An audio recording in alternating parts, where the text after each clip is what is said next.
Thanks for joining us today on the Industrial Advisors Podcast. We have a very special guest today to talk about the concept of nearshoring and offshoring. We've heard so much going on with trade wars and labor situations in the United States as well as China. We're going to get to the bottom of it and figure out, is onshoring and nearshoring actually happening? Our special guest today to talk about this subject is one of the smartest guys I know, Greg Healy. He's a senior vice president, head of location strategy and consulting and supply chain solutions at Colliers International. Greg has an incredible background. He owned a third-party logistics company, which we'll talk about.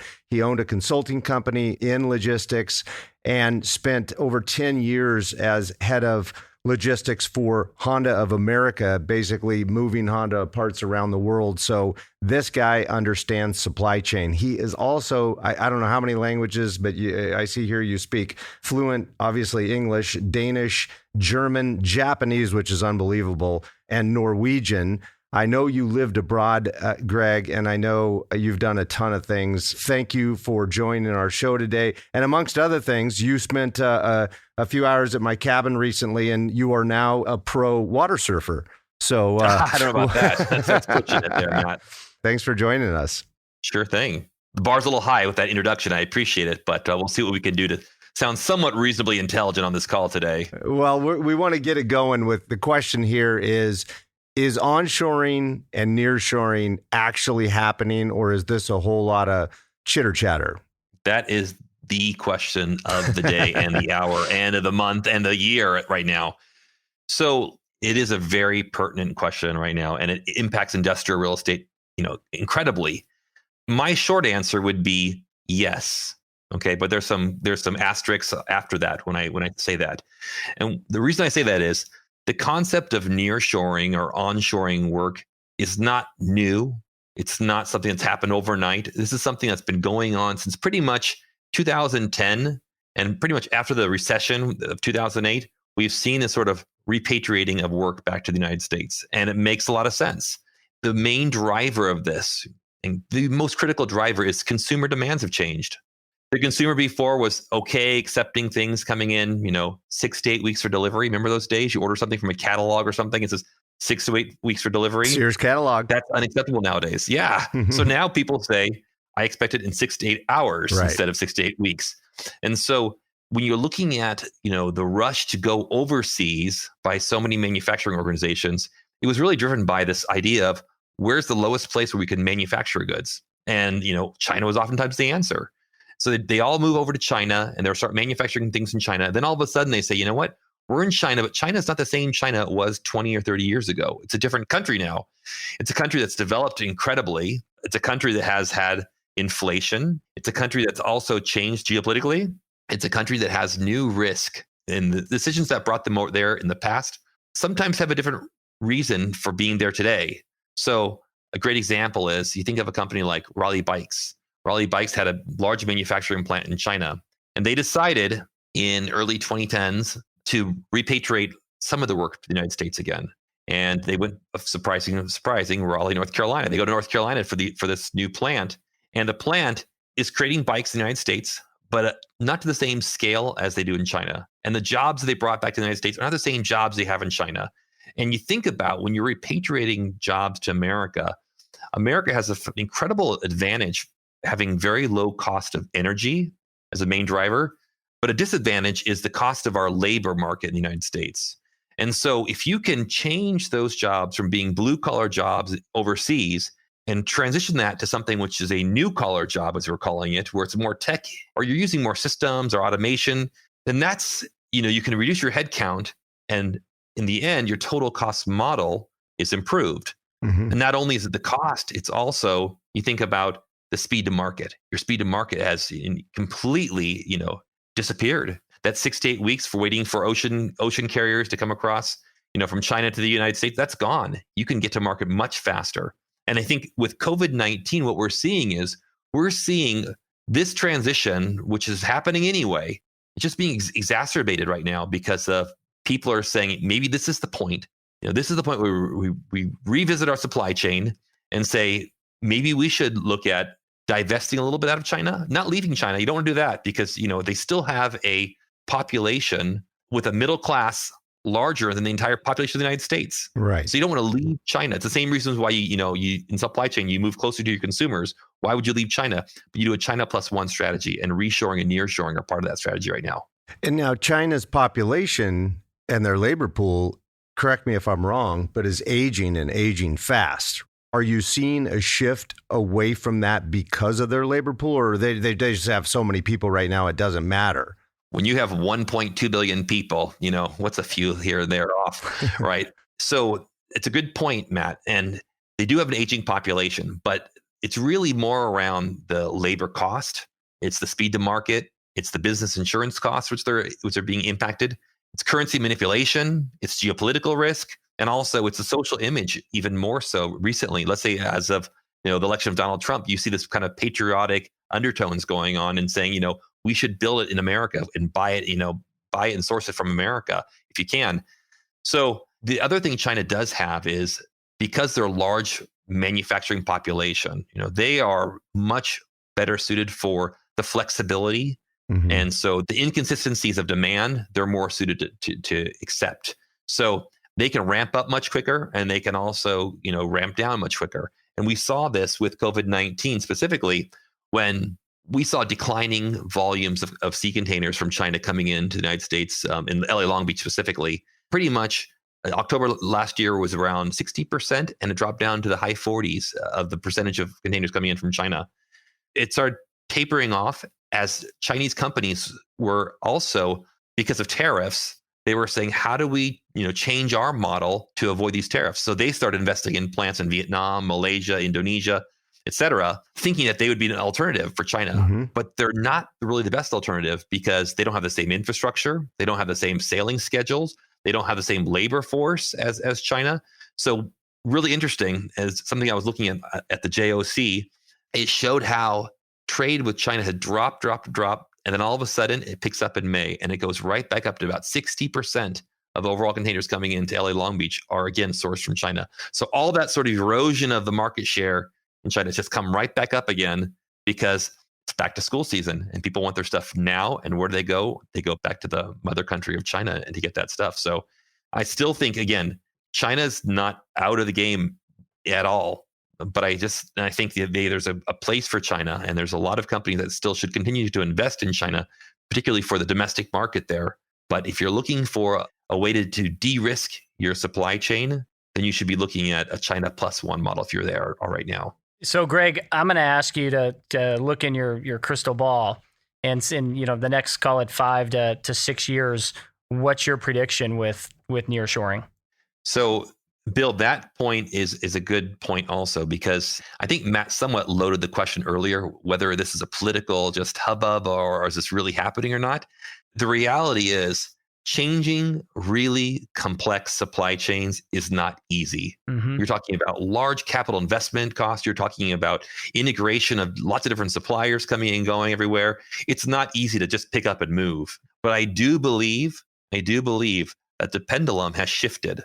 And the idea, really of going just to the cheapest manufacturing site is kind of an old idea. And again, that speed concept, which is the number one thing consumers want nowadays, is faster turns on their e-commerce, is going to push stuff closer, whether it's onshore to the United States, or I think more likely nearshoring to maybe Central America, Mexico specifically. Yeah, I think those really are the areas that we're going to benefit the most, because if you look at the labor cost alone in China and Mexico, China has surpassed Mexico in labor costs since 2015, and it continues to grow the cost of labor in Mexico. Layer on top of that the tariffs alone.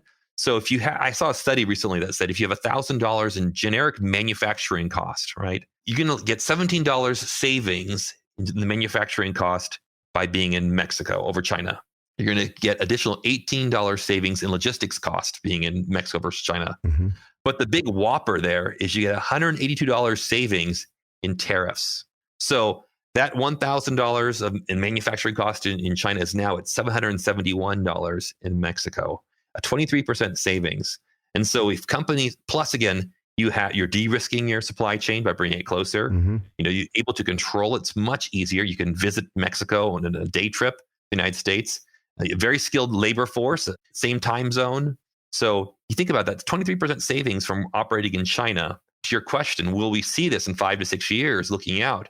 I think we will. I think we will. It's just a matter of time. In fact, I was on a call prior to this with a large, global manufacturing company, electronics manufacturing company, and they say, we want to do this. We want to move not everything, but a piece of our business back to the United States. You see this semiconductor plant they just announced in Phoenix. It's just, I think it was May or June. Huge investment, but they said it makes sense to locate here. And, they're looking at the drivers and they're saying, hey, we're going to build it here and actually take advantage of this market that's right in front of us. What type of products do you think will actually onshore? Because my question is, there's a reason why we sent this all to China. And the reason, obviously, it's cheap labor, but it's also because we don't have, and maybe we do temporarily with COVID, but we haven't had the labor pool of available workers that want to make gadgets. Maybe we, I mean, just lower, I would say lower cost items. We just don't have the labor pool to do that. And I just can't imagine the U.S. companies bringing that all back. Where are you going to find that labor pool? I have a hard time seeing that. So tell us about what type of products do you see onshoring and what type of products do you see going to South America? That's a question that has a lot of nuance with, but let me just start by saying, correct, not everything will or should be onshore or nearshore. There are certain industries, and I would say not just industries, because if we step back even from industries and we think about like your tier 1 suppliers, your tier 2 suppliers, your tier 3 suppliers, and that's globally sourcing, right? And so many products that we have today are globally sourced. When we think about that, you will still see those commodity items coming from the developing world. You'll still see those items coming out of China and India, Southeast Asia, Africa, even. Those commodity items, as your tier 3 suppliers, will still be coming from those regions, I believe. Your tier 2 suppliers, maybe they'll have them a little closer. Maybe you'll have some WIP product manufactured in Mexico. And let's say then I'm going to use the example of automotive, like my background, as you expressed earlier, Matt. Automotive, you say, you know what? It's big, it's bulky, it's hard to move and everything. We'll have that. The tier 1 suppliers in the United States. We'll do our final assembly point closest to where I'm going to sell the product. But we'll integrate a global supply chain throughout the whole process. And then your comment about we don't have the labor. Well, unfortunately, in the United States, we do have a very high number of people that perform repetitive, low-skilled jobs. And a PwC report I was reading about 2 years ago said that 40% of these jobs in manufacturing, retail, transportation will become automated by 2030. So think about that. And, we're seeing it in our industry now with automation and technology supplanting really the labor force. So like I said, with the Raleigh bike example, you're not going to have the exact same business move to the United States. You don't want it to move back to the United States or even to Mexico. You're going to go out and say, how can I build a better mousetrap? If labor is the challenge, let's find a solution through technology that can mitigate that. That's a great for point. us. And then also, when you think about automation, the space of automation is evolving currently, and it was primarily around you bolt down conveyors and this heavy automation. Now it's flexible automation. It's stuff you can pick up and move and go around your warehouse. If you were to expand your facility or even change your footprint, you can pick up and move that. And then I think it's an easier threshold to get into the automation world also for these users. Greg, clearly you're very knowledgeable in this space. I have a really important question for you. Do you wake up in the middle of the night thinking about the supply chain and logistics? I usually wake up in the middle of the night because I have 3 daughters and one of them sleepwalks. So that's the reality of why I wake up in the middle of the night. I do not, but I do like solving puzzles. I like solving puzzles, and I see this as a puzzle. It's a puzzle kind of like that puzzle you had as a kid with 9 pieces and 8 chips, and you got to move them, slide them around to get them all to work. That's how it is with supply chain right now. You have to keep, you only have one hole to put something in, you move it there. Now, how are you going to backfill that? So, it's supply chain is extremely fascinating. It's so topical, so relevant. I mean, thank you, Amazon, for bringing this out into the forefront, making people really think of this as the main driver for your business. And as I always say, this is a way to create competitive strategic advantage by really understanding your supply chain and using it effectively. It's a great point. I mean, when you think about industrial real estate and how it's matured over the last even 5 to 7 years and how it's really become the product type that most investors want to be in, it's all driven by e-commerce and the supply chain. So it's a great point. Absolutely. So think about that, Bill, also. The building itself is really just the wrapper for your business, right? So we got to focus on what are the drivers of that business, and then we'll help understand the footprint and, to make it happen. Absolutely. And that's a great point, Greg. Last question from us is if you're a CEO listening to this and you've got manufacturing going on in somewhere in China and you're thinking, how in the heck do I figure out if it makes sense to nearshore or onshore? What's the steps they take? Well, my direct telephone number. that was an underhanded throw to you. Man, was that a nice plug there? Within Colliers, we have really developed a lot of capabilities to help manufacturing, distribution companies, and even office-related businesses that have offshore facilities that are looking to, revisit their supply chain and revisit how they do business. It's the perfect time to be doing this. I believe right now is the time you can either sit back and be, on a wing and a prayer, hope everything works out for you, or you can proactively step in, do some research, find out, what are your key drivers? What are your key bottlenecks? What are your risks you have in your supply chain? And, obviously we're here to help. We're here to help. Definitely. Our team's here to help. And we can help you build that model and help you understand, what the quantifiable, that's the key word. Really, what are the quantifiable outputs you'd get by moving a facility? What sort of potential you have to really, again, improve your business. That's a great point. And for the listeners, all of Greg's information will be in the footnotes of this podcast. Greg, I want to thank you very, very much for joining us today. As usual, you were fascinating and wonderful, and it was a pleasure meeting your beautiful family this summer. Thank you so much for joining us, and appreciate your time today. Yeah, be safe. Thanks, Greg. Thanks, Greg. Thanks for listening, and subscribe if you haven't already. You can find us on all of the sources: Google Podcasts, iTunes, and industrialadvisors.com.